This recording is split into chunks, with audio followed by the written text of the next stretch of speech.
Good evening, ladies and gentlemen, and thank you for tuning in to the newest episode of Uncovering the Underground Radio podcast show, brought to you by my companies Brutal Business Entertainment and Celestial Oddities Radio.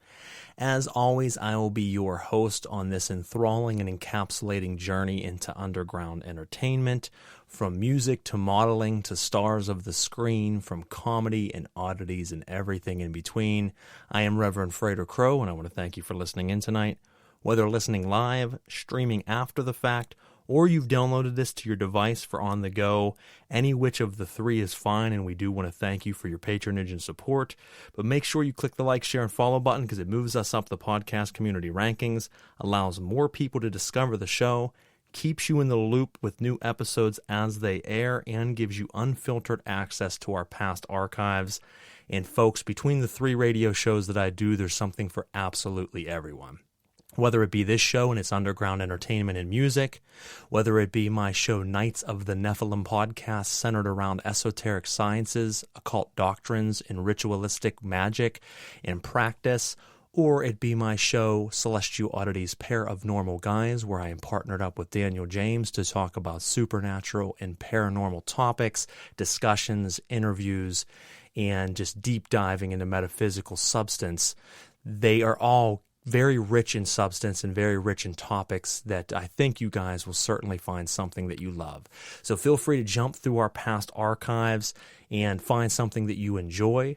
Tonight's guest is actually Daniel James, who I just mentioned that is the partner in my other show. So we're doing something a little bit different tonight and bringing him on not as my co-host, but as himself, as an actor, as a filmmaker, as a videographer, and talking about his career. Some of you might remember him being on, in the past, and that was just shy of 3 years ago. So stick around. We're going to catch back up with Dan from that perspective, see what he's been up to. But like I said, make sure that you share this around, and if you want to interact with the show, you can not only listen from iTunes to iHeartRadio, Spotify, Deezer, Spreaker, Castbox, Google Play, Amazon Podcasts, or anything in between. But if you go through Spreaker, who is our hosting company, Spreaker, either at Spreaker.com or the Spreaker app market, you can not only listen, but they do give you an instant messenger feature that you can type comments, leave feedback, ask our guests each week questions, and we love for you guys to be engaged in the episodes. It means a lot to us. We do read out your information or your comments on the air, and it's just fun to have you guys involved in it. If you are a return listener to the show or any of my shows, you know what we're about to get into. If you are new to the show, stick around. Like I said, you'll find something you love. We air every single Thursday night, 8:30 to 10 p.m. Eastern Standard Time, doing interviews, talk shows, and much, much more. Now, I want to go ahead and tell you a little bit about our guest this evening, and then we'll go ahead and get right into it. So Daniel James is both a filmmaker and a videographer whose journey led him into the metaphysical. In an effort to learn how reality works from the greater perspective, he channels his spiritual knowledge into his art and now hosts 2 podcasts and makes conscious media in an effort to help awaken people to new concepts. And he certainly does that with his craft. And we hope that you'll stick around, learn more of who he is, about his art, and then check some of it out because it's very, very good shit. So without further ado, light up your joints, crack open some beers, kick up your feet, and lend me your ears as we dig in together and uncover the underground with my good friend, Daniel James. How you doing tonight, brother? I'm great, man. Listen, thank you so much for having me. I'm excited to be here and do this with you. And I guess like you said, it's been about 3 years since I've been on the show, and just thanks for having me back, man. Oh, absolutely. It was crazy when I look back. I wanted to ask you to come on the show again sometime in the future, and the time has been, here now. So as I was digging back through and going, when was that? And I was thinking, okay, 1.5 years, maybe 2 years ago. And when I pulled it up, we're a month short, not even, we're about 2 weeks short of 3 years. And I'm like, wow. Has it been that long already? But sure as hell it has. It was April 11th of 2019. Okay, yeah, time flies, man. It doesn't even exist anymore. I mean, the last 2 years has been like just a never-ending blur. Yeah, it's yes, it has, man. But you know what? You and I have been going through it together, and we're going to talk about how tonight. And folks, if you're listening out there, one of the things I wanted to say is not only is Daniel James a filmmaker, director, and a videographer, my partner on the podcast for Celestial Oddities, Pair of Normal Guys podcast, but he is also responsible for all of my music videos as a solo artist under the title of ICKUM. Most of you probably know me as that. And also my group Syntax. We have done about 9 music videos together. We have done other endeavors with documentaries and things that we'll talk a little bit about this evening. But I mean, there has been a lot of art poured into the mixing pot together. So there's always that tight bond. So I'm very happy and excited to be able to have Daniel on the show tonight. We want you to make sure that you check out all of his projects that he's putting out, that he speaks of tonight, and his past projects, because the guy has worked his ass off on putting a lot of stuff out. And I've seen you've been very busy lately, my brother. Yeah. I would love to talk about tonight all the things that I have building and constructing, and a lot of them involve you. So... Well, I appreciate that. I like to stay busy, man. I'm certainly happy to be a part of them. Why don't we first, before we jump into any new projects, what I would like to do is I would like to kind of pick up from our last point. No, I know that was 3 years ago, so more or less I'm talking about the COVID stage, but let's go ahead and go back the 3 years. I mean, at that point in time, we talked about what it is you were doing. We talked about, I think either you were just thinking about moving or you just moved back. I can't remember. I move a lot.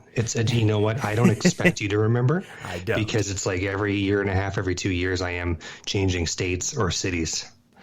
Yeah, I think you had just come back this way. I can't remember for sure, but I know that you were kind of getting settled again somewhere, and you were kind of picking back up. And then, within a year's time, obviously COVID hit. So how has the last 2 years been for you? And I've been asking a lot of different guests this, with the change of the world, with the change of how we do our everyday life, and especially our artistic endeavors, how has that shaped or changed how you film, how you act, how you create? Well, that's a really good question, and it's actually a little bit of a challenging subject, and this would be a good opportunity to sort of, express it. Last time I was on the show, I talked heavily about my acting career and, the fact that, I was SAG-AFTRA, I'm union, and I'd been pursuing a professional acting career for probably, 10 years, trying to get my foot in the door and break out and, start getting booked on TV shows and movies and things like that. But always doing my own thing, right? So in 2010, I taught myself how to shoot and edit video only so that I could act in it. And in the process of learning how to be a video producer just to act, I ended up, becoming a full-time filmmaker and doing independent films and offering video as a service. And so when I decided, okay, I was still acting in my own productions, and I was acting in a lot of independent productions, so many that I can't even count them all, and having a lot of fun and experiencing a lot of cool things, I was still looking for that cherry gig that every aspiring actor over a wide variety of ages was, trying to get that breakthrough role for themselves. I was trying to break into the industry to become a career-based actor. And I have an agency here in Pittsburgh, and I would audition sometimes once a week, or maybe even sometimes twice a week, through my agency for any of the TV shows or the movies that come through Pittsburgh. If they needed anybody that looked about my appearance or my age, I would probably audition for it. And before I started to take my professional acting career in this city that serious, I was actually working almost as a full-time background extra. So background extras are the people that are blurry, out of focus, walking back and forth behind the principal actors who are speaking. And I did that for 5 years in all of the TV shows and the movies that came through Pittsburgh. I did it in Buffalo for 2 years. And I also worked as a stand-in, where basically the lead actors that speak, they would need somebody to, on the production side to stand in for the cameras and the lights. I did that many times. I was a featured extra a few times here and there where, I was given specific actions and got screen time, but I never got those speaking roles that every actor needs in order to become successful. So flash forward 2020, and now all of a sudden, the COVID-19 thing happens, and the television and film industry went on a total standstill. Productions halted, some productions ended altogether, some productions postponed, and that affected every city in the country. And I knew that I couldn't stop. I wasn't going to not act and do things, so I was always working on my own independent productions throughout that time. And that kind of like feeds my soul to stay creative. So I was always able to produce my own content still, like I started throughout that process. Well, now, flash forward a little bit further, and the television and the film industry reopens, right? Productions are coming back to life. Casting begins, productions resume. Television and film is now in full effect again. And my talent agency calls me and they start bringing me in for auditions again. And so I was like, okay, great. Let's keep on the grind, right? So I start going in and I'm reading for these TV shows and some movies here in Pittsburgh, big stuff, studio stuff. And all of a sudden I start getting callbacks. Callbacks are when the casting director, in the production house, they saw your tape or they saw your audition and they liked it. They want you to do it again. So I'm getting like more callbacks and stuff after this, probably like a whole year and a half of the COVID shutting down television and film productions on a union scale. And so all of a sudden, after all of these years, I don't know how many years I've been working at it, I get the call from the agent saying, "Hey, Daniel, great news. It turns out that you booked this part. You're going to be, speaking on this TV show, and here's what they want you to do.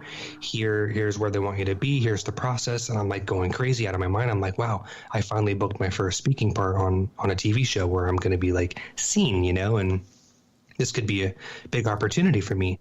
And then they hit me with all of these COVID mandates, and there are like new regulations and rules, all pertaining to COVID-19 around television and film productions for safety. And it's so intense that there's what's called as COVID officers on television and film productions now, which is somebody that does nothing but crossing all the T's and dotting the I's in terms of safety and making sure people are doing specific things on these productions, and to work within guidelines given to them by the studio. So I don't want to get into the details of it, but what I can say is after booking my first part, I couldn't do one of the mandates that was required through the studio and SAG-AFTRA. It was something that I wasn't able to do and perform. And so they actually told me that I couldn't keep the job. So I wasn't able to accept the role that it's pretty frustrating and heartbreaking at the same time. I felt really confused that, at the universe as to how I'd worked at this for 11 years and I booked my first part, and now because of these new mandates, I'm unable to actually take the job. So I try to take it in stride and stay positive, and I'm always doing my own little passion projects which keep me happy, but a part of me felt, really slighted about this. And so the phone rings again, and I have another audition for another thing. And I'm like, okay, well, should I even fucking do this? Is it even worth it? Am I wasting my time here? So I do it, and I booked the fucking part. And they want Daniel James to, run a couple lines in this TV show again, second time. And same shit. They had a different mandate, a different COVID-related policy than the last studio, but it was once again something that I wasn't able to participate in, something that I couldn't do.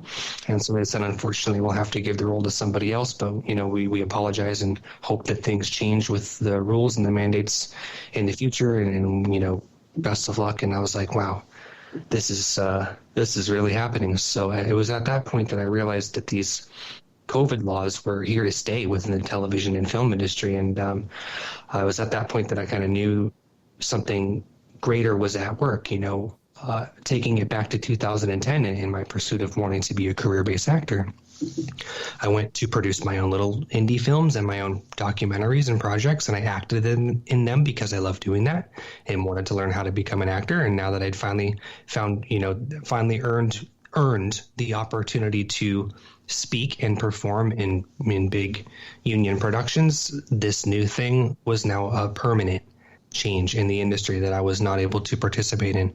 So at that point, I kind of discerned that, the pursuit of my professional acting career was formally over.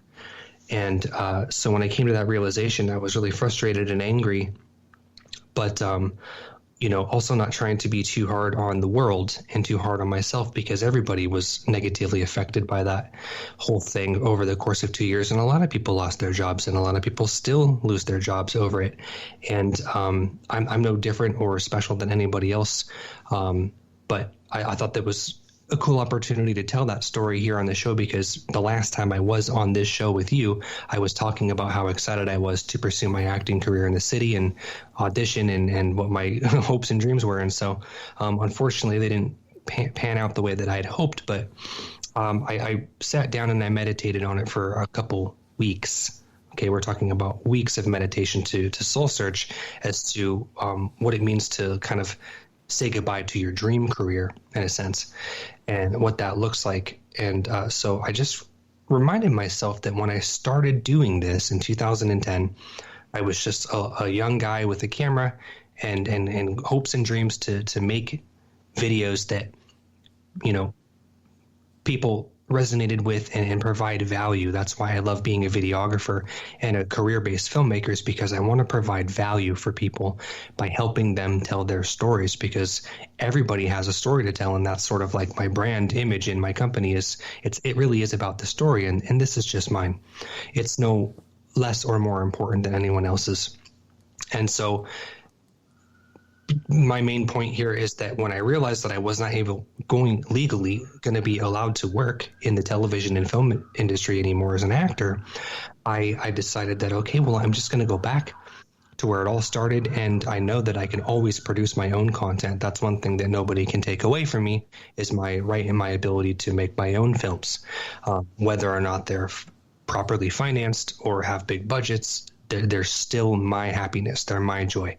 And so I decided to just go back into doing that. And so now here I am full circle, and I've pretty much left the television and film industry in terms of it being like a big professional career. And now I am just working as a videographer as my business, and then acting in my own passion projects that we produce through our own studio, which is it's how my journey started and it's how my journey will end. But I have found peace in that. Well, no, and I mean, I think that I talk about it a lot in, my occult teachings or on the radio show Nights of the Nephilim, which obviously, folks, if you're listening out there, I said, before, is based on ceremonial magic and occultism. But one of the things that I talk about quite often is that once you start working with spirits, and I know that we're not talking about that specifically, but once you start working with spirits, what a lot of times people will say is, I asked for help, and then something horrible happened. I asked for assistance to grow in my career, or I asked for, that oomph that I needed to shine in my job, and then 2 days later I got fired. Or 2 days later the company burned down, or I was let go. And people feel defeated from this, and they say, I just don't understand. I sought help, I asked for help, and then they hurt me. But what they don't realize is 2 months later, they struggle for 2 months. 2 months later, they get the biggest job offer of their life. And then you fast forward a year later and they're saying, I've never been happier. And sometimes you got to go through shit. You got to walk through fire to come out a fine-tempered blade. And it doesn't look like that when you're in the fire, but when you look in after the fact, in hindsight, you say, wait a second, that's crazy. So when I look at and I hear you say, your ambitions were to certainly pursue a acting career, and you started getting the offers that you were hoping for, but wrapped in a foil that you did not, resonate with, that you could not participate in. And it led you to then say, what, full circle, back to 2010, back to my passion, back to my love child of being a director and being a filmographer and being able to make film that I can act in myself and bring other people's visions to life and, create my own art rather than be a part of someone else's. And I think that's very important. And I think that sometimes things drop in front of us not as roadblocks, but almost like someone shifting that gear on the train tracks. Now all of a sudden you jump to a different track, and now you're heading that way. And I think sometimes that has to happen because we can't see the bigger picture, but forces that be do. And I think, honestly, Dan, you're great at acting, but I think that honestly, when I watch you do your own material, your own short films and your projects, I see the love that you have for those projects. And I think that's where you need to be. I think that's honestly your home base. Yeah, and I resonate with that very much, and I do appreciate you saying so as somebody that has worked very closely and intimate with me on not only your own passion projects that are very near and dear to your heart, but also working on mine as well and collaborating in the middle. I know, I believe what you say, and because you've been there with me. And so I came to that piece, and I did go through a mourning period, but I think a lot of people do and have, and I trust the journey. And it wasn't so much of like anger and heartbreak as much as I thought it would be, when I knew that I always had me and I always had my skills and my passion projects to not fall back on, but they were almost where I always belonged in a sense. And I'm at peace with that. And I would love to tell you guys about all of these great things that I'm working on now. And these wouldn't, they may have never existed if the direction wasn't turned back into the self, back onto me, to either be defeated and give up and say, well, just fuck the whole thing. I'm going to, go get a desk job and just live a happy life. No, what I like to do in my metaphysics training and in my teachings is always looking for where you can take action now, today. Like, what can you do? Okay, well, maybe you can't work that particular job, or you can't be with that particular person, or you can't do this endeavor right now. What can you do? Where do you still have access and power to take action today? And that's what I'm doing, and it feels great. Well, I think you said it. I mean, the problem whenever you're looking to be an actor, you're looking to be a performing, musician who's playing out on the road, and these things that are all great, but you have that kind of taken away from you, that can stop you, or that can turn you into something stronger by saying, well, you know what, as you said earlier, you know what I have at the end of every single night? Me. And no one can ever take that away. I am always me, no matter what. And as long as I am me, I can continue to create. I can continue to envision, inspire, and bring to life and bring to manifestation the things that I wish and desire. And that is endless. There's an endless potentiality in that.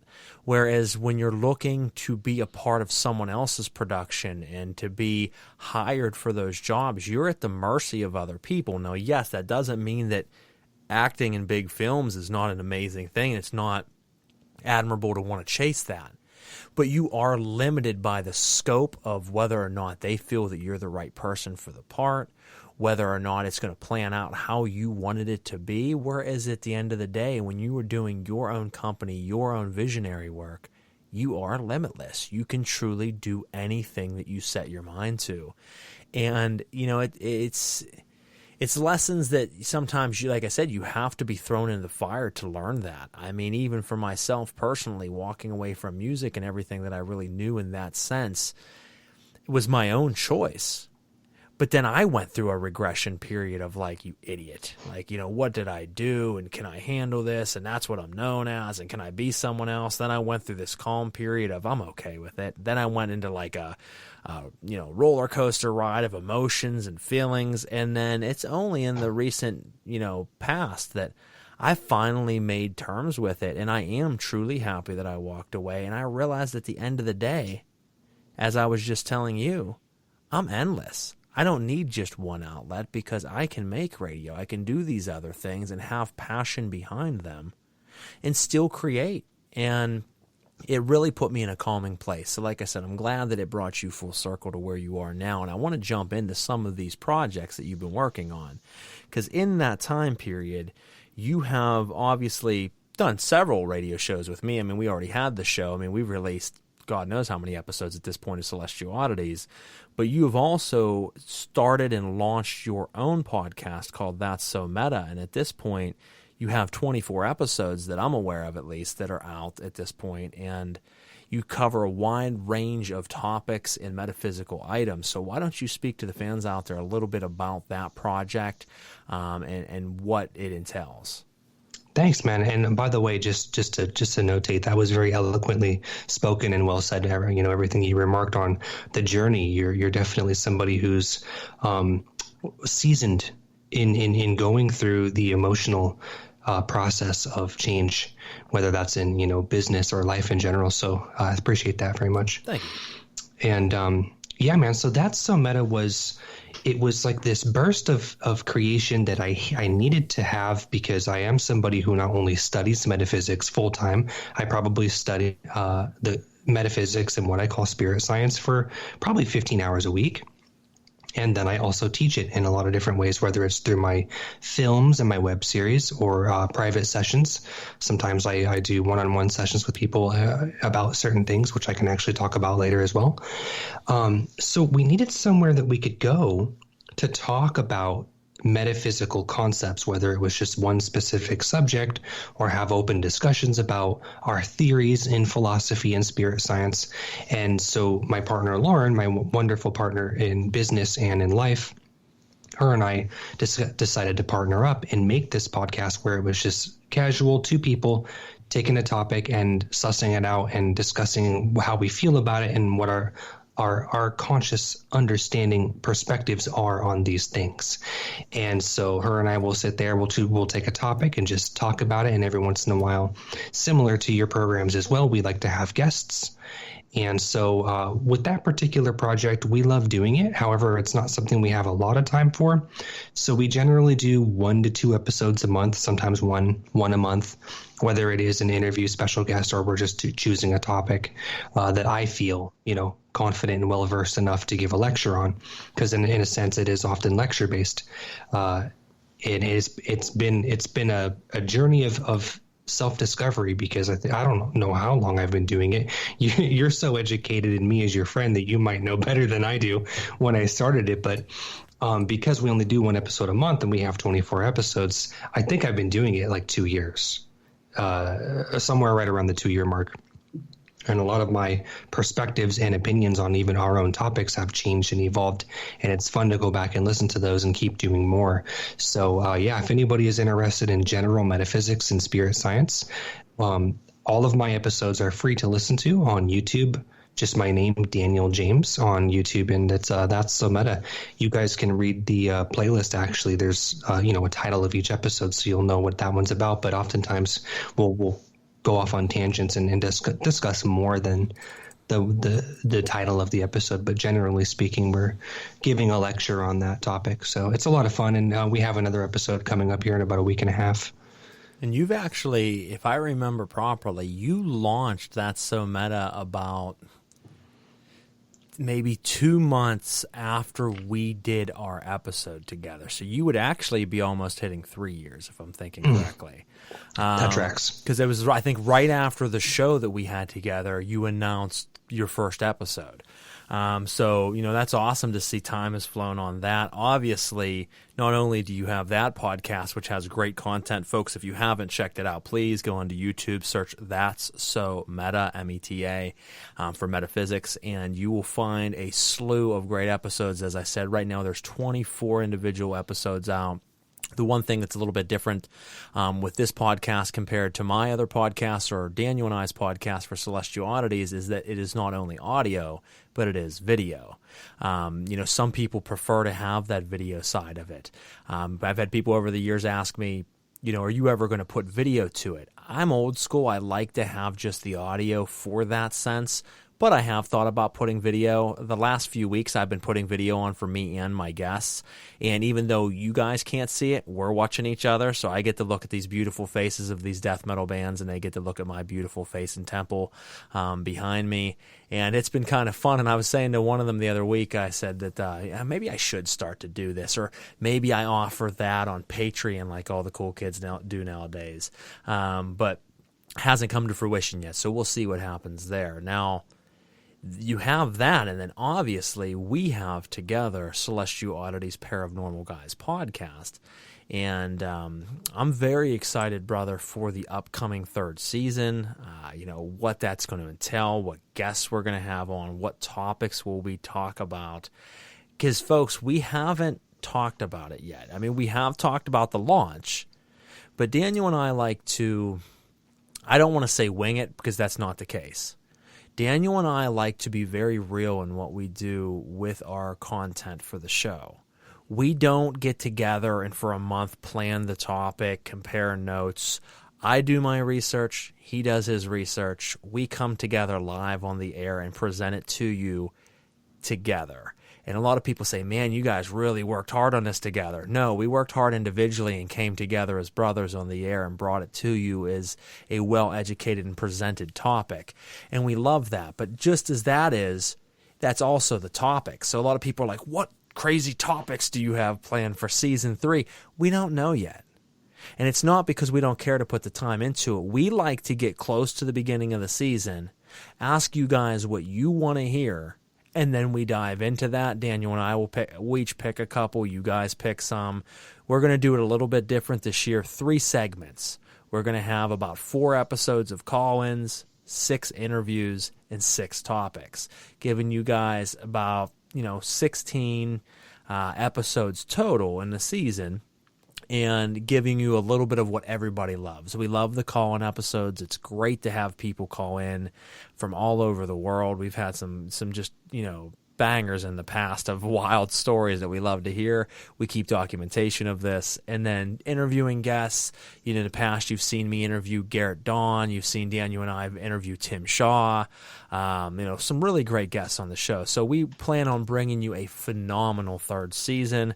We have talked a little bit about it, but not a whole lot, because we will start diving into that soon. And you guys can prepare for that at the beginning of July. So what are your thoughts on the upcoming season, brother? Well, I miss it, if I'm honest. I do too, man. That's so hard to wait, man. It's hard to wait for it, but I got to look at it like I got 3 shows, and I'm like, I know. Fuck, man. I'm like, I got to wait all these months to do this show because I love all my shows individually. I love doing this show and interviewing bands because I love bands. I love doing the ceremonial magic because it's something near and dear to me. But when it comes to my 3 shows, the show that I have the most fun doing is Celestial Oddities. It's so much fun because we do the call-in episodes. For me, I like how you touched on the way we approach our show and our episodes, that they're not, the pre-production isn't huge. And I can tell you guys why, and simplify it. We like to keep the discussion and the dialogue on these episodes more organic. You know what I mean? So we have a topic, but Garrett and I are discussing it as friends and philosophers and people who have somewhat of an expertise in, looking at these things from a higher dimensional perspective. And it's always fun for you. Like, I look forward to our episodes because I know I get to talk and kind of express myself and talk about what I think about that strange thing that happened from the all of the years of training and studying that I've gone through. It's really fun, explorative. I can't wait, man. And we've covered so much. I mean, from your normal conversations like Bigfoot and Yeti to strange things like organism, whatever the hell the name of the organism was. UFO crashes. We talk about sea creatures. Just everything, man. We've time travel, anything. A lot of conversations. The man from Torred, and we talked about just so much stuff that it's wild to think about, and it also scares me. If I'm going to be real with you folks, it scares me because I'm like, what the hell do we talk about next? Because we've covered so much content. We've put out like 40 episodes at this point. So I'm like, what do we cover next? But there's always weird stuff happening. Now I'm going to tell a funny joke because what I've been doing on Uncovering the Underground, which is different than my other 2 shows, is I have been breaking my own rule, and I drink every single Thursday for the UTU. And right now, I'm drinking a beautiful Dogfish Head 90-minute Imperial IPA. Now, I got to tell you, folks, it sat in my basement for about 3 years. Now, IPAs, after about a year, you just want to toss them. Not me. I'm keeping it. It's been fermenting, and it is super strong, and I'm on my second one. So I'm actually feeling pretty good off of just 2 beers because it's super powered. But the reason I bring the whole story up is normally I wouldn't tell this, but tonight I'm going to because this show is just raw and unedited. I had a guy reach out to Daniel and I, send an email. He gives me his name. He gives me his biography. He gives me a picture of 11 of his books, the biography of the 11 books or the breakdown.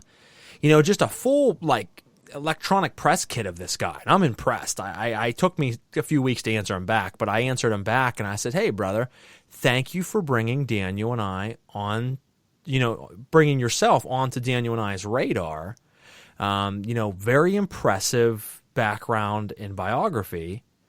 And, I'm guessing that you're wanting to get yourself on the show for an interview. Common sense, right? I get a response back, thank you for answering so quickly. No, I'm not interested in being on the radio show at all. I'm just trying to sell my books. Sell my book. And I'm like, and promote myself, he said. And then I was kind of taken aback by that because I'm like, so wait a second, you didn't give any hello, how you doing? I want to talk to you about our books. You deal with paranormal stuff. Maybe you can help promote me. Nothing that would start a casual conversation. Just it'd be like me just slapping you with an email. Frater Crow, been versed in occultism for, and then just going straight into my biography, everything I've done with no catch at the end, hey, can you help me sell books? Nothing. So when I read this, folks, I'm like, all right, this dude's going to be a killer guest. 11 books, very versed in cryptids. All right, we got a killer guest for season 3. Hey, man, I'm guessing you want to be on the show. Not at all. I'm just trying to sell my books and promote myself. Well, I'm thinking, you fucking jerk off. I'm like, if I had you on the show, it would promote you and you would sell books. Exactly. Dipshit. I'm like, and he's probably listening out there right now because obviously he heard about the show somehow. So if you are listening, you're a moron. And I just want you to know that. Good luck with your book sales, fuckface, but it's not going to go very far because that would be the perfect opportunity to get yourself on the show. So, people, present yourself better in business. I'm a dick, and I know that. But when I reach out to someone for a purpose, I am professional about it. No warm introduction, just a cold, here I am, here's my product, I want you to fucking talk about it on your next episode. Okay, dude, nice to meet you too. My name is Daniel. When you told me about that, I was laughing. Yeah, it's weird, man. I won't bust his balls and give his name and his books, but I should. Now, we got some comments coming. We've had several comments coming in, but we have, least he was honest, I guess. I mean, yeah, I'll give him that. He did straight up say, no, not at all. And I'm like, well, thanks, dickhead, for messaging my radio show page and telling me all about yourself. And then I'm like, I'll have him on. I was actually kind of excited. He kind of slightly jerked me and then left me dry. And I didn't really like it. Now, before we go too much further into this interview, we do have a few songs we want to play tonight. So even though this is an interview away from music this evening, you still obviously always on Uncovering the Underground are going to get music. So we got a few different songs to pick from tonight, and I am going to give Daniel the choice of red, yellow, orange, or green. Oh, gotta give me that green. Green, we got my boy Nasty Ink from Indiana State. This song is called Diary of a Lost Soul. We'll be right back on Uncovering the Underground.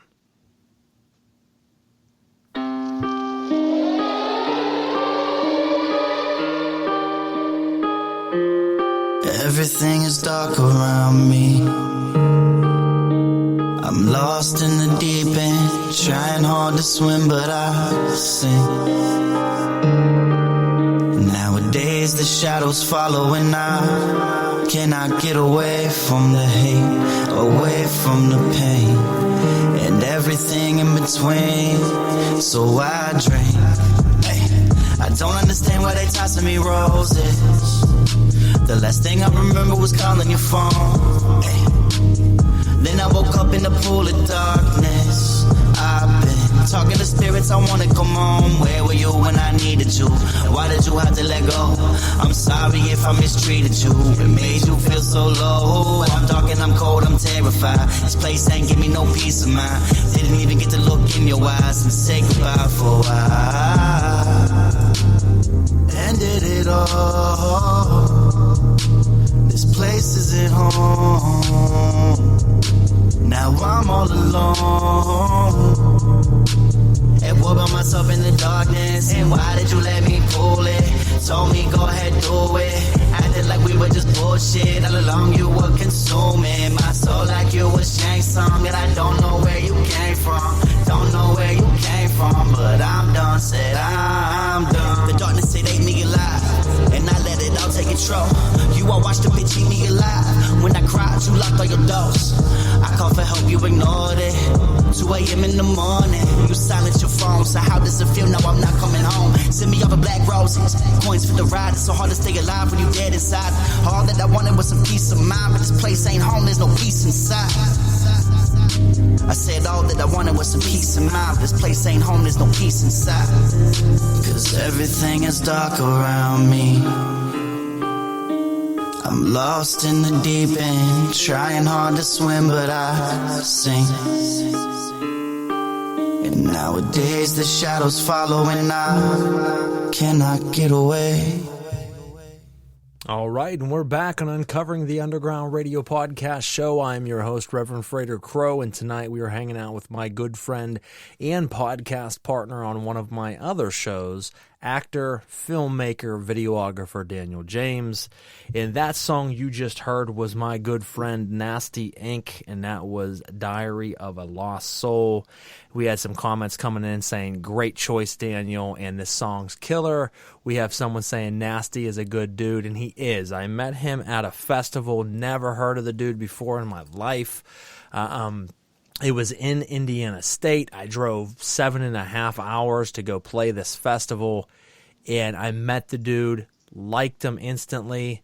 It was like it was one of those strange moments where you meet someone and it's like you've known them. And we just started talking, and then we started talking on the computer. And I feel bad because once I walked away from music, I haven't talked to him since. And it was nothing against him. It was just I kind of separated myself from all of that. We're still friends on Facebook. We just haven't connected. And it actually makes me, when I'm hearing that song, want to reach out to him tomorrow and ask if he'll be one of my last final slots for this season. Because I only had Razakel in rap sense of this season. Everybody else has been death metal bands. We have a couple models coming up. We have Daniel on the acting side. I might reach out to Nasty as one of the last slots in my only other rapper this season because he's just a great fucking dude. Nasty little bastard. Love you, brother. So great song. And I'm probably definitely going to reach out to him tomorrow. So something to look forward to, folks. So, Daniel, I want to jump into a couple other projects that you have done. I know something that was written quite a long time ago that didn't come to fruition, and then you were able to bring it to fruition, was the Phantom Witch short film that you have done. Tell us a little bit about that project. I loved it. I thought it was really cool. You did very well with that. For something that kind of got shelved for so long to finally be brought to the light, it worked out very well. Yeah, man, thank you. It's a Halloween short film. I was always a horror fan, and I loved like bad. I thought they were really tasteful and done really effectively. And as an independent filmmaker who strives to do his very best with no money all the time, my old team with Tragic Hero Productions wanted to do our own little, look into a Halloween tale, which was The Phantom Witch. And it took like 7 years to shoot and produce. And literally it cost like no money, which is awesome.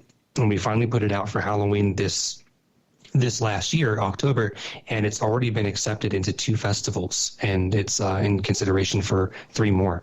So for a no-budget Halloween movie that I shot in 2015, I'm really proud of it. If anybody wants to see the movie, I can send you a link. Right now it isn't public because it's working the festival circuit, and they generally prefer films to like not be available for free to watch. So, but if you want to see it, like I'll link anybody who wants to watch it. But yeah, it's a fun little horror film that transcends time and space. Well, I got a comment here from Chris Nolan saying, Phantom Witch is awesome. Loved it. Congrats on the success, Daniel. Thank you, Chris, brother. Thank you so much. And also, really quick, dude, I also want to mention, since this show, as long as I've been aware of this show, it has been like heavily music driven. And I know that you dabble into other fields and artists' other variants, but I want you guys to know that when I was 16 years old, my first break into art was always music. I was always writing and recording like shitty little emo songs and metal songs in my bedroom as a teenager with like a little Tascam recorder. And I'd like plug my guitar and my microphone and my keyboard in, and I'd write songs. And I've written 5 albums of like just weirdo, like deathcore, metalcore, poorly recorded, like little emo songs and new metal and stuff.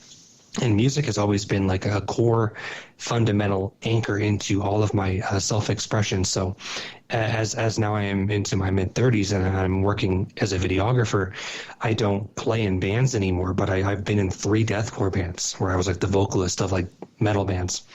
And I love doing that and I miss it, but I actually, here comes the same old sob story. I injured my voice using the wrong technique and I fucked my voice up and I couldn't scream the way that I used to when I was younger. So I just kind of like jumped genres and I started doing like singer-songwriter, guitar stuff, acoustic stuff. And as my music needs evolved again, I started composing instrumental music for my own short films. So generally speaking, depending on our budget, I actually always make all the music for all my movies.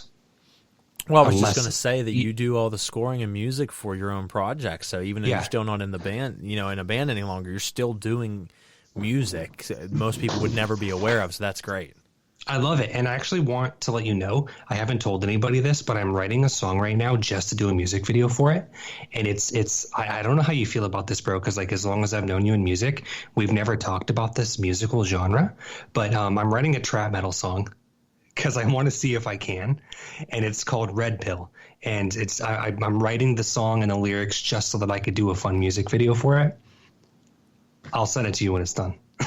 You should. I want to hear it. I mean, I'm definitely down to check out anything that you do. I think. What did you think when trap metal came out a few years back, when like deathcore turned into beatdown and like music was getting slower and slower and slower until all of a sudden people started mixing like really grimy rap with metal elements, and then you've got trap metal. It's like this weird hybrid that blew up. So speaking of that, it's a mixed subject. I think some of it's very good. I think some of it's horrible. Our guest next week, a good friend of mine, Patrick McElvery, a.k.a. the Rooster of Nine Stitch Method and his own solo project, Seethe. Seethe is trap metal. And, he's done very well on that side. He has a very Marilyn Manson / trap metal feel. He kind of mixes a different blend. Great artist, great vocalist. As most of you know, took over the company Brutal Business, which I had started, after I had left, and then now it's back in my control again. As he stepped down, kind of a soap opera of changing hands. And he centers himself into, for a solo project, trap metal, and I like it. I like everything he's done. I like some other artists in the trap metal genre. When it first came out, it was one of those things that I'm like, this is different. And then it really started to be done by a lot of people, and I'm like, oh, this is taking off. It's like with anything. I mean, you're going to find the good and the bad. You're going to have a lot of people that don't have substance behind their material, but they have that sound, and then you have people who really put the time into it. So I don't know. I'm kind of mixed on it, as I am with any genre. I mean, my favorite music in the world is death metal, and I mean, you can ask me what I feel about death metal. I would tell you that there's some absolute gems, and then I could tell you that there's a steaming pile of dog shit that's, all over the place. So it just depends, but I'm excited to hear the fact that you're taking a crack at an actual song, because I know you have in the past, and you've gotten away from that. You do your own sound in your projects, but it'll be awesome to hear you put out an actual full song again. Yeah, I'm like rapping and I'm singing. There's a hook. Oh, There's shit, metal you're elements. getting real with it. All right, folks, this is big news. You might have to come over and he'd be the first one to hear it. I'm gonna check this out when it drops. I'm gonna head my ass over to Daniel's place. You can hear the sirens going off again like you did earlier, because it seems like every time I have him on the radio anymore, sirens are going off. I don't know what's going on over there, but it's crazy. World War III. We are in crisis, people. We are. Last time I think we had a huge storm, if you remember. It was a Celestial Oddities episode, and it was like fucking end of the world going on. It was crazy. I live in a small town. It's like a small little industrial town, and we have one of those fire stations where like people actually call in, and that thing will ring until there's a first responder. So it's like, for me, it's like it's white noise at this point. I hear it all the time, but like we'll be doing a show and that thing will go off for 10 minutes, and I'm like, fuck. So it's crazy. As I'm speaking to you, I just got an email. I just happened to see it, and it caught my attention. I normally don't read emails during shows, but I got an email from an A&R saying, "Good afternoon. My name is such and such. I'm an East Coast promoter. I'm working in promoting a band from Las Vegas, and they are a symphonic metal band production band. Their name is Yada Yada," which is actually, their name is an orchestra, so that's interesting.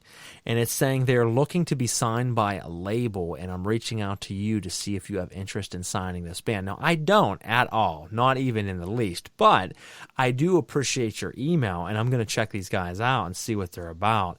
Folks, I'm not signing anybody anymore. So let's get that out on the air tonight. I re-announced that I am taking over Brutal Business. In my life with metal, I have managed, promoted, booked hundreds of bands, and that is great. I don't want to be involved in that anymore. It's simply radio, paranormal, occultism, oddities, and just giving lectures and talks. I'm more than happy to bring on bands onto the show and talk and promote them. I don't want to manage them. Bands would be, if I ever got into music, would be bands. Artists, or rappers rather, I will never manage rappers again. I fucking hate them. And I will say that publicly, and I've always said that. Skippy ICKUM, and in the back of the shirt it was supposed to say, "I fucking hate rappers," because I do. I don't like them. I didn't even like rappers when I was a rapper for 15 years. So before everybody starts all of a sudden hitting me back up with, "Hey man, I made 2 songs on SoundCloud. Will you sign me?" No, I won't. I'm not signing anybody. So let's get that clear real quick. And that's not to be a dick. That's just real talk. I'm not trying to sign you. Do the shit yourself. You don't need a label. Now, so I want to jump into a couple other things we got going on. You and I, Daniel, we embarked on a journey of documentary proportions to try to bring together the life and light of friends. So I like what we did, and I'll let you speak mostly of it, but we wanted to make a documentary about making a documentary. And it wasn't so much, folks, about the documentary itself. It was about friends getting together in the love and pursuit for all things supernatural and paranormal, and it showcases this, and it's soon to drop later this year. So Daniel, why don't you jump into this awesome project and tell us a little bit about it? Yes, I'm very excited to discuss this because I have actually worked on it today. So I, as a filmmaker and a videographer, one of the services I offer is a documentary series called A Passion of Mine. Now, I designed this series with my partner, Lauren, that can be repurposed for literally anybody that offers a service, has a hobby or a passion, or a product to sell. And I made my own system on how you can do a short documentary that takes a deep dive, a deep look into the person behind this craft or this product or this service. And so when we were still kind of testing the waters with this documentary and getting a foot on a good formula for it, I got a hold of some of my closest friends. That would be Lauren, Garrett, and my friend Caroline, who actually lives in California, who comes and visits me in Pennsylvania from time to time, who are all passionate about the paranormal and the esoteric. And I proposed that we do a small, short, little investigative documentary on what's called as the Bermuda Triangle of Pennsylvania. And I had never heard about this before, but I started seeing all these other documentaries on like Amazon Prime that pertained to this particular area in between Pittsburgh and West Virginia. And as I researched it, I realized that there was a 3-town or a 3-city point structure of a very high traffic in the paranormal. Everything from Sasquatch and, dogman sightings, everything from UFO crashes, a variety of UFO crashes, and anything in between. So I got a hold of my friends and I said, hey, why don't we do an episode of a passion of mine on the Bermuda Triangle? And I said, we're not going to make this like a spooky jump scare, like paranormal investigation documentary.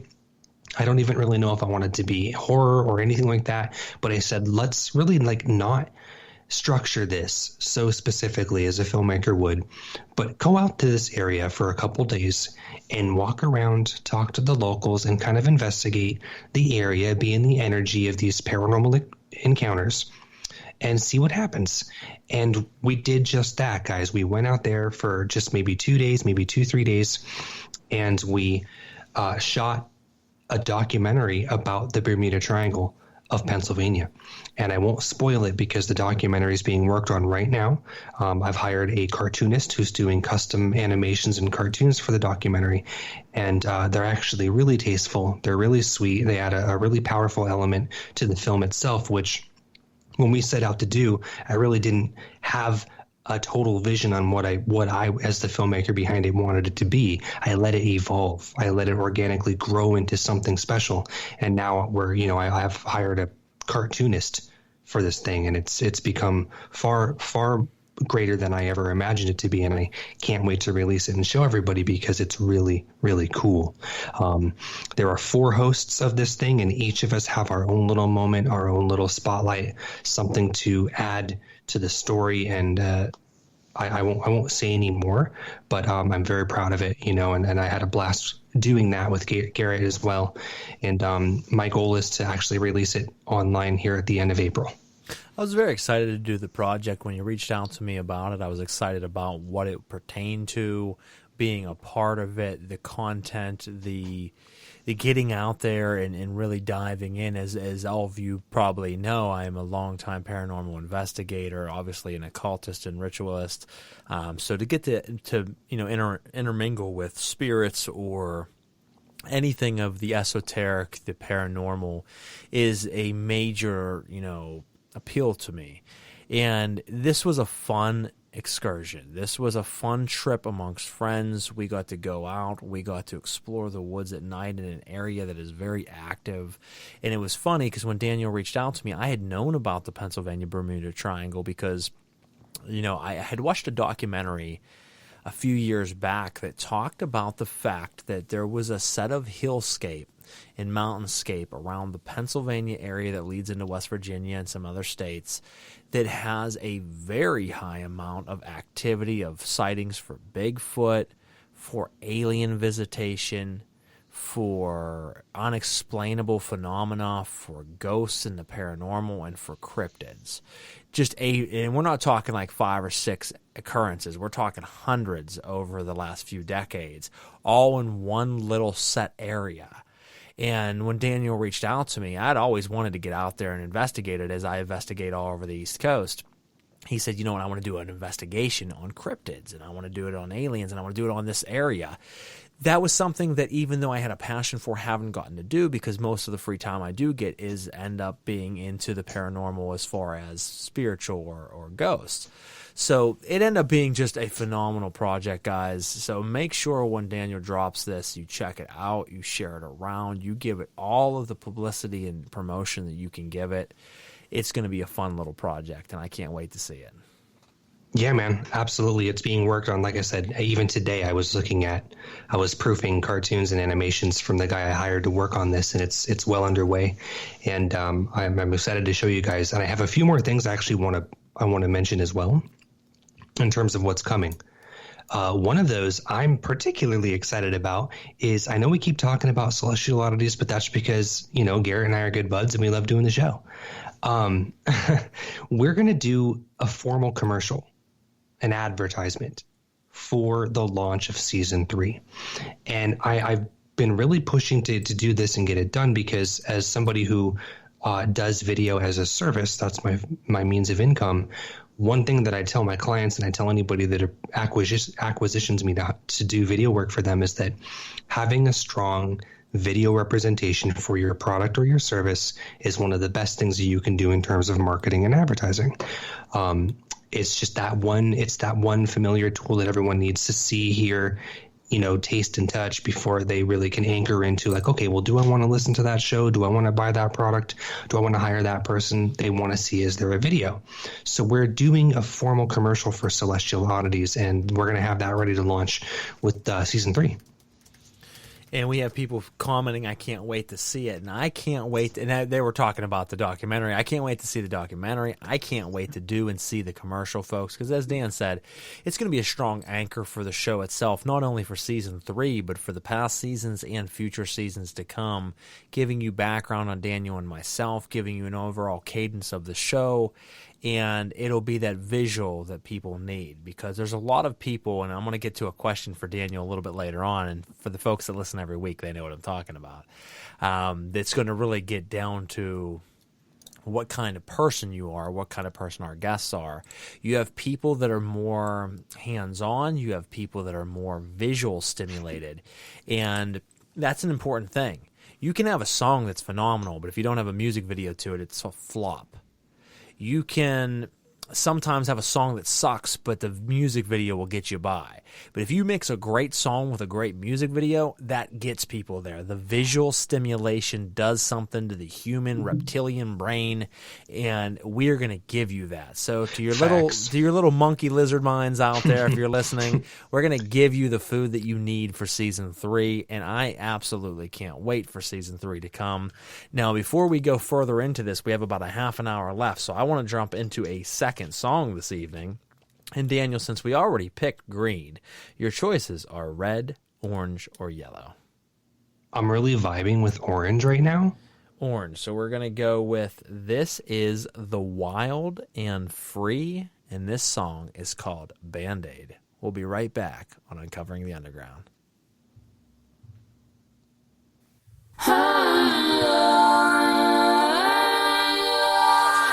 I wish you weren't so full of yourself. Too bad you're only here looking for handouts. What's the point of talking up what you've done when it ain't shit? I've heard it all before, there's nothing I'm missing. It'd be nice to get a little distance. They say you know when you find the one, and you're not it. Damn, I can tell you all things 100 times, but you won't get it. I can slam my door in your face 1,000 times, but you don't quit it. I'm not your band-aid, I'm not gonna patch you up. When life is getting tough, I'm not gonna pick you up. I can't do everything, I'm not gonna dust you off. When last night was so rough, how can you call it love? You're too broken for me.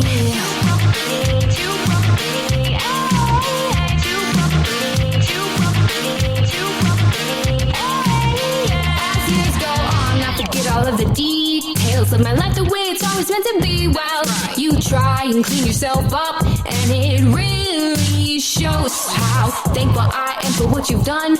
All you did was go and teach me a lesson. You can't try to fix a person when they don't want help, but life goes on and on and on. I can tell you I'll feel 100 times, but you won't get it. I can slam my door in your face 1,000 times, but you don't quit it. I'm not your band-aid, I'm not gonna patch you up. When life is getting tough, I'm not gonna pick you up. I can't do everything, I'm not gonna dust you off. When last night was so rough, how can you call it love? Yo, shit, I tell you, be strong and you got this, babe. Just lose all of that negativity and drop the hate. Stay out your feelings even when I tell you not today. I showed it up, lean on is not a spot for toxic waste. Brighten your day, you don't like the sight of the sun. Trying to lift you up, but it's almost like you gotta be bummed. You suck the air out the room and you stop all the fun. You want honesty? Well, honestly, we're probably done. I'm not your band-aid, I'm not gonna patch you up. When life is getting tough, I'm not gonna pick you up. I can't do everything, I'm not gonna dust you off. When last night was so rough, how can you call it love? You're too broken for me. Too broken for me.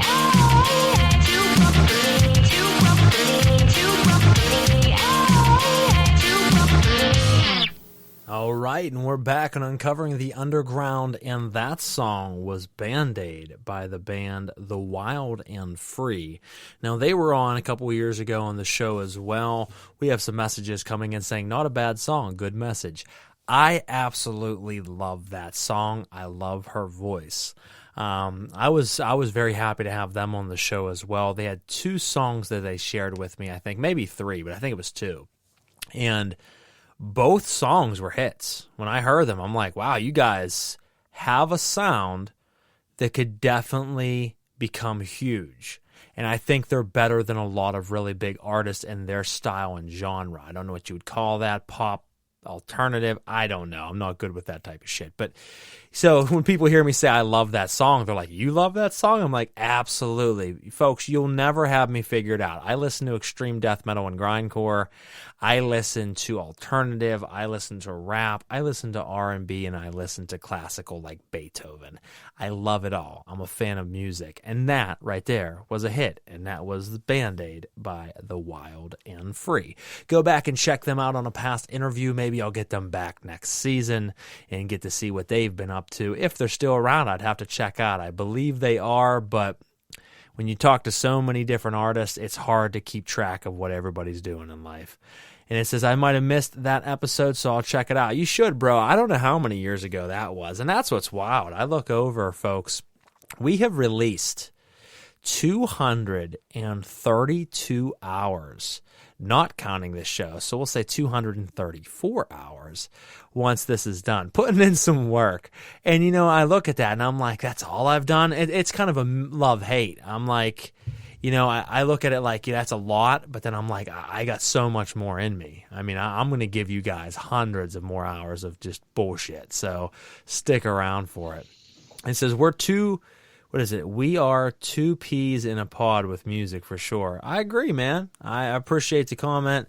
I'm not someone that limits myself. If it's good music, it's good music. If it's shit music, it's shit music. Now, my definition of shit music might be your gold and vice versa, and that's okay. We all have our own taste. But it's weird to me when I meet like other hardcore people and they're like, oh, you're listening to that pussy shit. And I'm like, yes, I am, bro, and I'm digging it. And the fact that you limit yourself means that you're very small in mind and you're not on the same vibration that I'm at. So stop bringing me down and get the fuck out.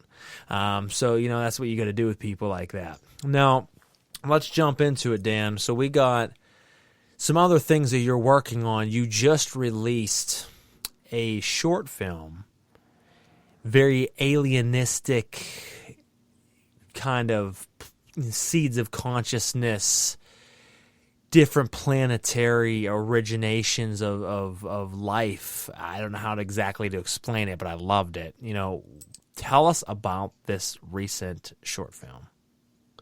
So which one exactly are you talking about, my friend? Because I do so many of these things. It is the most recent. It's the one you just dropped. I can pull the name up. I'm sorry. I should have had it off the top of my head. Normally I do, but as I'm drinking as I'm drinking this very, very old shitty beer, it's dropping my ambition to want to care as much as far as looking up the research I need.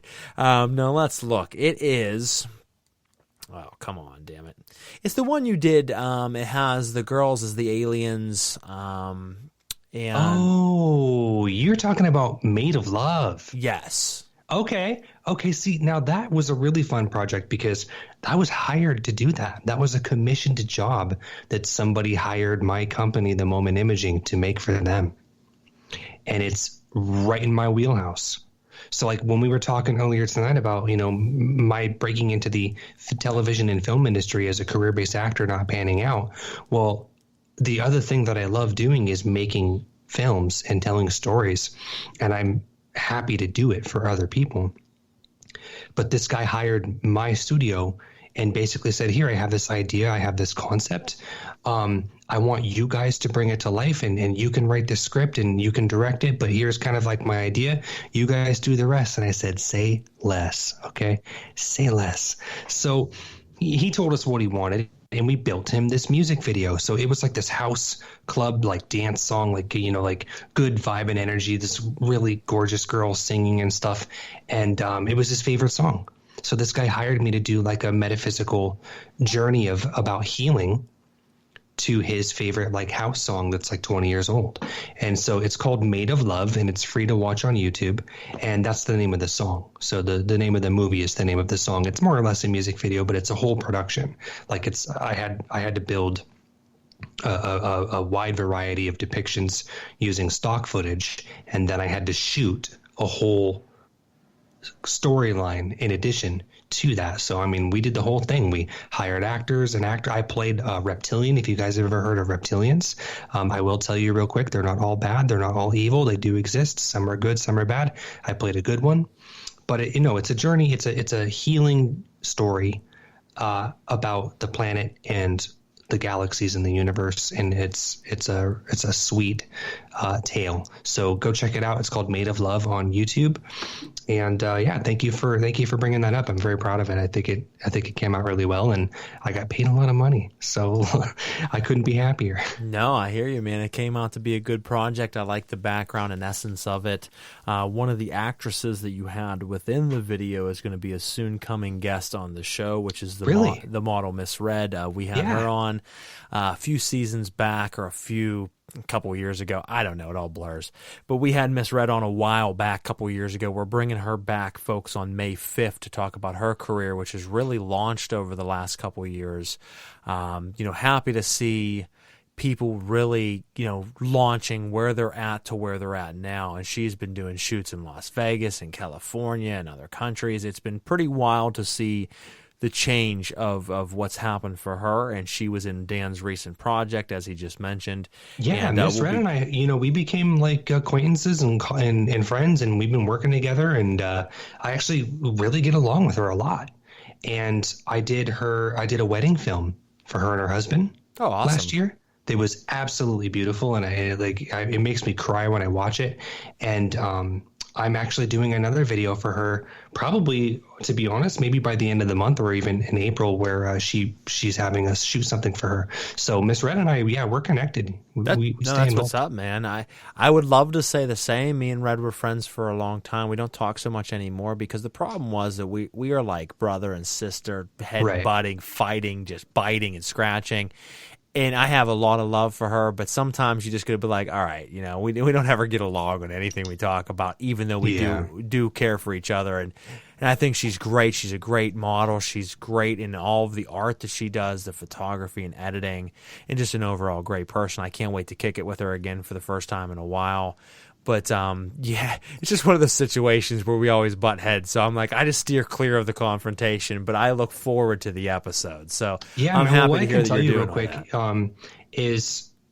I mean, she very briefly just mentioned that you guys at one point, just disagreed to a point that you chose to kind of go your separate ways for a while. But she really had nothing but positive things to say about you and your work ethic and your creative ability. And so I'm sure she would be, a good person to have on your show, and maybe you guys can reconnect, because she has nothing but nice things to say about you. That's the same for her. I have nothing but love for her, and she's done some photo shoots for my children.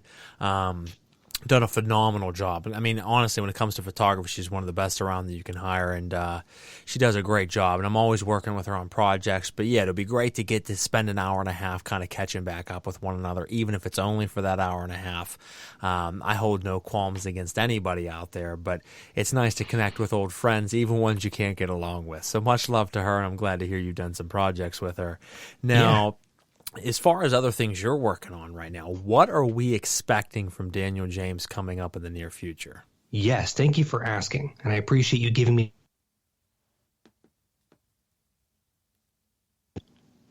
I'm pumped up because, listen, this is all I have, you guys. You've heard my journey now of my failed acting career. But a lot of people don't like when I word it that way, but because beautiful things have grown from the ashes. But so this is what's growing, okay? I have two things I actually wanted to mention that I'm really excited about, and these are things that, people are going to see or could get involved in or even participate in. These two things, well, kind of three. Basically, I don't market and advertise this very often because for a time I wasn't sure how much I wanted to do it. But now I'm really feeling called to sort of get back into teaching again and get back into offering, spiritual services to a minimum, things that I'm very confident in and passionate about. And one of the things that I do, I'm doing a little commercial for it right now, is I actually offer a one-on-one session where I actually teach people how to communicate to spirit. So maybe you've ever heard of a psychic medium, you've gone to a tarot reader and you want to ask like your dead relative something, or you want to talk to your spirit guides, or you want to try to connect to higher dimensions. I actually can teach people how to do that. And that's one of the, I'm doing a commercial for it right now because I want to get back into offering those sessions and do a little ad for that. But that's something that I really like doing because when I walk people through this process that I made, that I designed myself, they go through like these radical experiences and people are like fucking crying and shit and talking to to beings they've never even heard of. And it's really, really cool experience to watch. So in that same in alignment to that sort of same thing with my spiritual, what I call is spirit technology. That term just pretty much means that anything that is like a divination tool or anything that is, beyond the physical in a sense, just to give you guys an example of what I'm talking about, things like the law of attraction. That's a very basic entry level sort of new agey term about creating your own reality. Attracting and repelling things through energy. So I'm actually making a course. I'm making an online course that when I launch it, it's going to be totally free. It will require some commitment, but it's not going to cost any money to start. And hear me out on this, okay? It's a little weird, but bear with me, Garrett. I am making a course on wand mastery. Okay, so what does that mean? When I say wand, no, I'm talking about wizard wands. Have you seen Harry Potter? I'm talking about wands. I want to teach people how to make and use their own wizard wands. So the first response to that, generally speaking, is like, oh, like in Harry Potter, you're going to teach me how to shoot little energy beams out of a stick? I'm like, no, that's not what I'm going to do. And I understand, I totally respect and understand why that's everybody's first response. But there's actually a science behind these types of deliberate creation in reality. And you, as somebody who works in some of the things that you do in understanding divination tools, I know you can back me on this to a degree. That if somebody has an exercise or a spiritual tool that they believe in, and that they're taught properly on how to use, they can have some pretty radical experiences with. Oh, absolutely. So I'm making a course on how to make and use your own wizard wand. And it's going to be pretty much, it'll be a video course that people can watch and follow steps. There's going to be homework. There's going to be training. There's going to be teaching, philosophy, lectures, everything that somebody needs to really perceive this concept and actually believe that it's possible, that it can really work, is all going to be in this course that I'm doing. So that's my first time announcing that to the public, and I think that it's really weird, and that's why it's going to work. So what do you think about that? No, I love it, brother. I mean, you got to understand that from my perspective, I actually use wands in my ceremonial magic, and not always and in every situation, but often. And I go as far as the wand that I use was consecrated during a certain hour of a certain day of a certain month. Right. And it was under certain celestial bodies. It was cut with a virgin blade that has never been cut for anything else. One swipe from a specific type of tree and consecrated in a certain manner. So when you get to specifics, the wand that I use is the wand specifically carved out in the Lemegeton, the Goetia of Solomon, and I use it with a consecrated magic circle when I do my conjurations, invocations, and evocations of spiritual allies, and whether that be of a daemon or of a celestial body or spirit, whether it be of a elemental, I use this in my practice, and there is a lot of power to So be you're had. already there. I'm already there. You brother. totally get where I'm coming from. I totally get where you're coming from. And I mean, the thing is it sounds to people outside of it so asinine and so unrealistic, but you only understand reality as you have built reality to be for you, but that doesn't mean that that's reality. That is simply the reality that you have taught yourself to believe. And from your level of perspective, your level of consciousness and awareness. It's exactly. just different. And so when you start to deprogram yourself and say, well, wait a second, just because this seems so solidified to me, does that mean that it's solidified to everyone or to the overall objective? Because here's the thing. They say there's two sides to a story, and I never liked that phrase. There's three sides to the story. There's your perspective, my perspective, and then what actually happened. And everyone builds their own story from something. Now, if you step outside of your own ego and step into the other, you can see a completely different side of that. So what I'm getting at is, so people will look at something like magic and ceremonial ritual and they say, oh, that's nonsense. Or even paranormal investigating. Oh, I've never had an experience with a spirit. And I've said this before, folks. When's the last time that you went out and sat in a building that is supposedly haunted by yourself in the middle of the night and talk to spirits? Let me tell you, shit happens. You'll become a fucking believer in one night. And that's the thing, that people will sit there and say, well, I mean, I never had anything happen when I never did it. It's like, well, yeah, I've never rode a bicycle really fast when I didn't ride a bicycle. Well, no shit. You know what I mean? Like, I hear people say these things that make absolutely no sense. I've never had an experience. Well, I can tell you what. I am known for my solitary alignment platform, where I go two places just recently, Wildwood Sanatorium in New York State. I went there and spent 2 entire days by myself at a world-famous haunted location. And shit happens. When you're true, when you're not trying to treat them like circus animals and bring up video cameras and everything, and you just simply turn off the equipment, turn off the trying to get the buzz and the likes and the shares and get big off it, and when you actually are genuine about your work and say, I am here to meet you, come out and meet me. I mean you no disrespect, mean me no disrespect in return. Let's talk. I guarantee if you're genuine, you will have experiences that will blow your mind. When doors start opening and shutting, when you hear footsteps running down the hallway, you're like, oh, wow, this is real. You go from a non-believer to an absolute believer.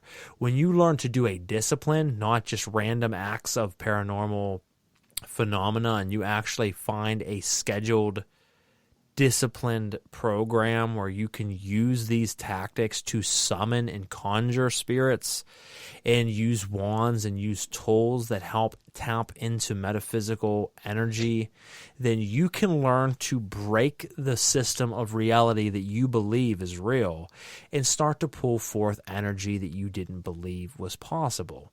So I absolutely stand behind what you're saying, because I have seen things that to an average man would seem like cartoons, but I've witnessed it with my own 2 eyes time and time again. Facts. And wait, did this just become an episode of Celestial Oddities? it just became an episode of Celestial Oddities hybrid with You the can't Uncovering the stop Underground. us. This show is going to no, I feel you, bro. Thank you very much for also, affirming that to me, because I mean, we're speaking facts here, guys, and I understand that some of this might be hard to believe. The next thing I'm going to say, I'm going to plug one more thing that is so desperately important to me tonight before we jump off. But some of the things we say might be hard to believe, but it's only because we have been programmed and led to believe through entertainment, through works of fiction, that so much of this isn't real. By the way it's depicted, you're actually taught not to believe in it. So, and we're just the people out here who are doing this stuff. We're in that small minority of people who are taking action and using these real tools to our benefit, whereas the next person down the road literally looks at us and laughs like we're crazy. Oh, you guys been watching too many of them picture films. Well, they're trying to fucking teach you something. So, well, and it goes back to something I just posted yesterday or the day before. It's a famous quote by William Law, and it says, "What could begin to deny self if there were not something in man different from self?" Right. And the reason I state that is you are very wrapped up, folks, in who you believe that you are. Identity. Your identity, your calling card, your business card that you pass to every person that you meet on the street. This is me. But that is simply a collection of every stimulation that you've encountered since you were birthed into this physical vessel.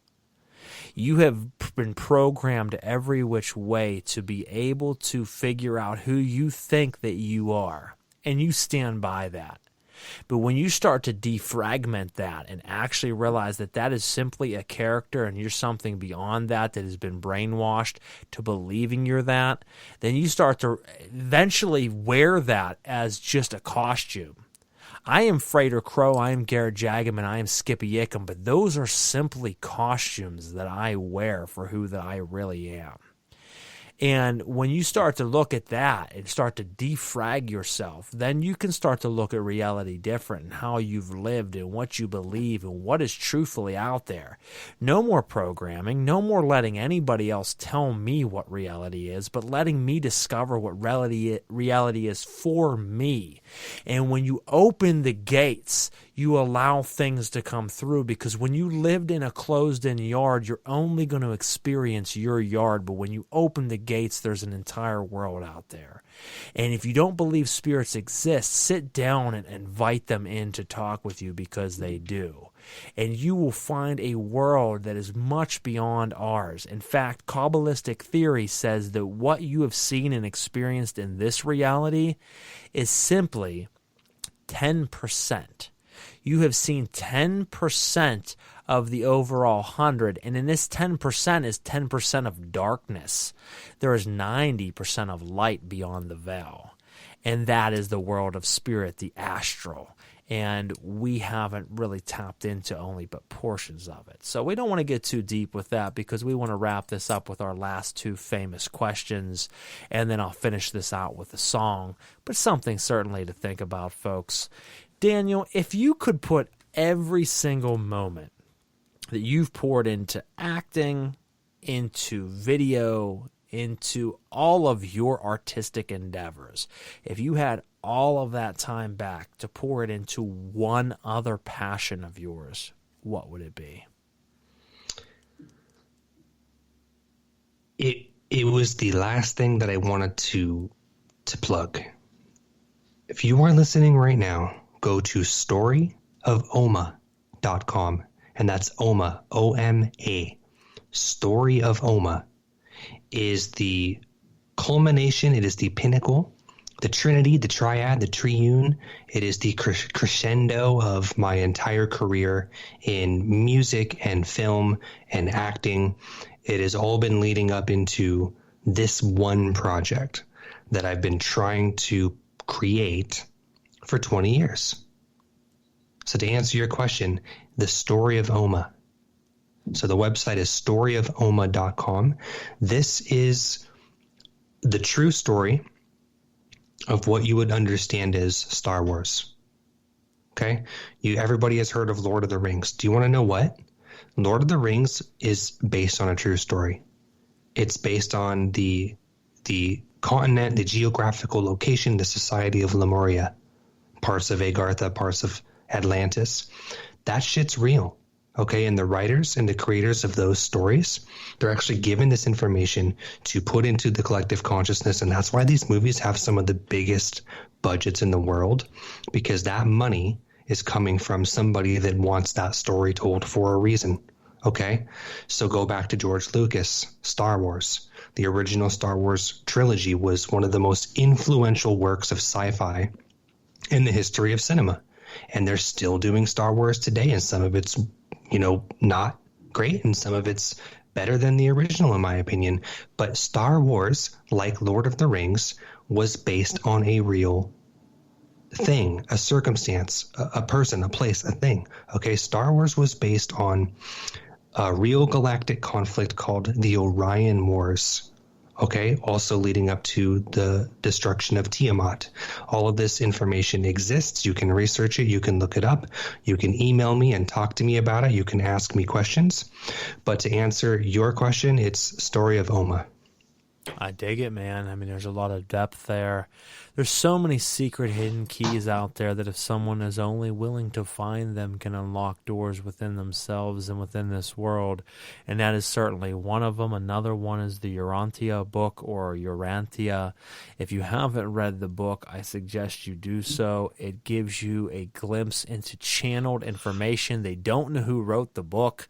It just magically appeared in the early to mid-1900s, and it is a channeled, definitely a channeled intelligence, very large book talking about the fabric of reality and creation, and it is beautiful, and it talks about the Melchizedek priesthood order, and it talks about the reaching of ascension of godhood, and it is beautiful. It's something everyone should check out. Something I want to plug real quick before I forget, talking about these different topics and passions. If you are not busy on August 13th, between 11 till 5 p.m. the event is, and then there's a walk around paranormal investigation until like 4 in the morning. You can join me and many other famous talkers out there talking about the paranormal and supernatural at the haunted HillCon Hillview Manor in Newcastle, Pennsylvania. I will be giving a presentation, and the specific title of this presentation is Understanding Spiritual Phenomena Through the Lens of Ethereal Dynamics and Quantum Optics and Mysticism.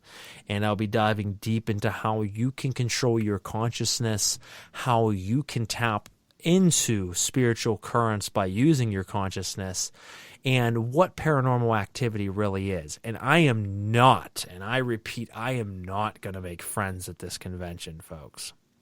My thing is, I never gave a shit about being part of the in crowd. And last time I came out to this convention, one of the first things I said is, I don't believe in any of the shit that these other assholes are talking about, and I'm probably not going to make friends with them tonight. And some people didn't like that. Some people resonated with it. I'm about to take that a step further, because a lot of the activity people are experiencing out there is not activity. It's simply their astral double interacting with themselves, and they believe it's spiritual phenomena. They are literally jerking themselves off. Their astral double is making activity happen around them, and they believe it to be the spirits of the dead, and it's not. But that doesn't mean you can't tap into controlling your astral double, and that doesn't mean that you can't tap into the currents of the living dead and actually be able to work with spirits of the dead. So I'll be going over that, and I will not be received well by a lot of these other assholes out there trying to get a lot of likes and shares and get their fucking documentaries seen across the world, because I don't care about any of that. I'm coming to drop facts. So if you want to check that out, that's August, I think I said 13th, I believe, at Hillview Manor. And other than that, last two questions, and we'll drop into a song to fade us out for the evening. Daniel, last question. I already asked the one. Last question would be, and it's new this season, if you had a choice, A or B, end of your life is about to happen and you know it. Your first choice is you can spend it with your loved ones, holding them, hugging them, kissing them, but you cannot write down anything or say anything. It is simply the embrace of physicality with no verbalism. Or B, you can tell them everything that you need and feel that you had to tell them from your soul before you go, but you're separated by a barrier and you never actually get to hold them in those last ending moments. What do you pick? I have no secrets, and I feel like they know everything that they need to know, so I'm going to hold them. Let's have it. Let's hug it out. And I think that's the most popular choice by everyone. You have certain people that just have to be verbal. I'm mixed on the topic. I would pick hold them too, but I like to talk, so I would like to tell them shit, but I would just hold them because everything that I have to say could be seen in my eyes. It could be felt. And it can be that's felt a great question because it really makes you like question yourself for a minute and like does some soul searching. I had to think about it, but no, I'm gonna hug it out. I agree, man. Hug it out. Show the love. Folks, if you're listening out there, make sure you go on to Daniel James's personal Facebook page. Friend him if you feel that you'd be a good fit for him. Check out his projects on YouTube. Everything that we talked over tonight. Keep an eye for what he has coming out in the future. Keep an eye out for our documentary and other short films that he's doing, our commercial for Celestial Oddities, and our new season of Celestial Oddities coming out in July. Other than that, Daniel, as always, brother, it was great kicking it with you. I can't wait till July so we can get back to business, and it was just my pleasure. I love this, man. Thank you so much for having me back, and I'm grateful to have you as a friend and to be here, and thank you, everybody, for listening. This is awesome. And folks, if you're listening out there, real quick announcements before we drop into the final portion of the show, which is going to be one last song. I want to give you an update of some of the guests on the upcoming episodes. Next week, March 24th, we have Patrick McElvery, a.k.a. the Rooster of Nine Stitch Method in C, as we already kind of talked about. A lot of stuff to unpack on this episode about brutal business and about a lot of other things. March 31st, we have Natasha Sarver from Butler, from the owner and operator of Little Shop of Lilith. We have April 7th, Cthulhu Dreamt, which these guys, folks, I'm just going to tell you, is like a mixture of Tool and Dream Theater / electronica. This band is wild, and I'm excited to bring them on because it takes you on a journey. We have April 14th, model Sarah Marie Pauley, who is the wife of my very first guest this season, Jeremy Lee Pauley, who is an anthropodermic bibliopagist, which means he is the leading world specialist in binding books and human skin. Oddities restorator and specialist, one of the top in the world. His beautiful wife will be coming on the show with us. She is a wonderful model, and I can't wait to share her information and pictures with you guys. We have April 21st, Knights of Melis, some beat-down hardcore music. We have Carbon Stone, April 28th. They just released their new song, Scream, which will stick in your head and you will not be able to get it out. We have, as we talked about, Misread Model on May 5th, who was in one of Daniel's recent projects. Good friend of mine for a long time and can't wait to catch up with her.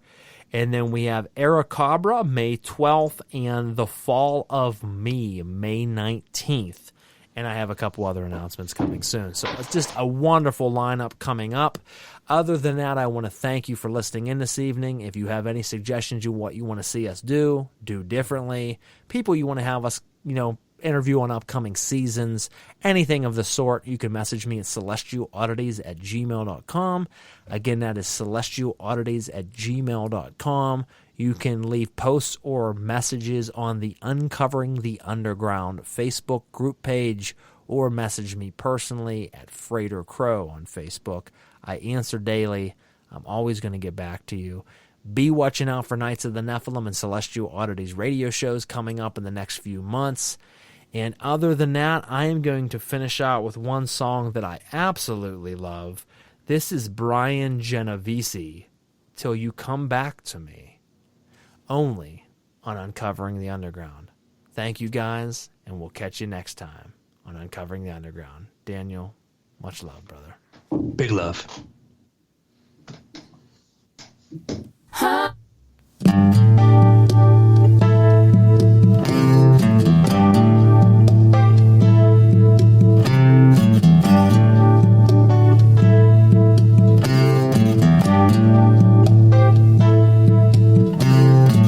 Sometimes I just can't breathe, but there's so much I want to say.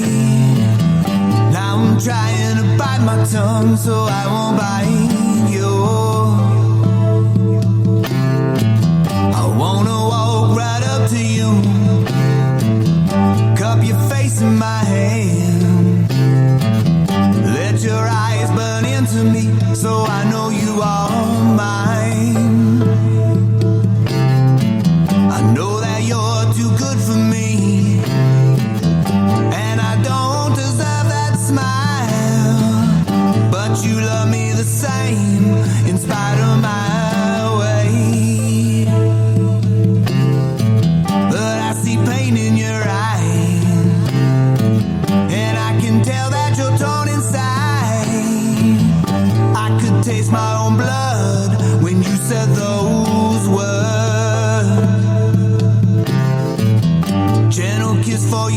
goodbye.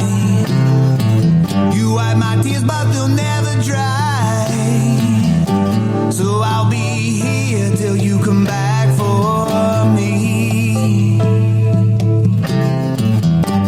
I'll just be here till you come back for me. Till you come back to me. Till you come back to me.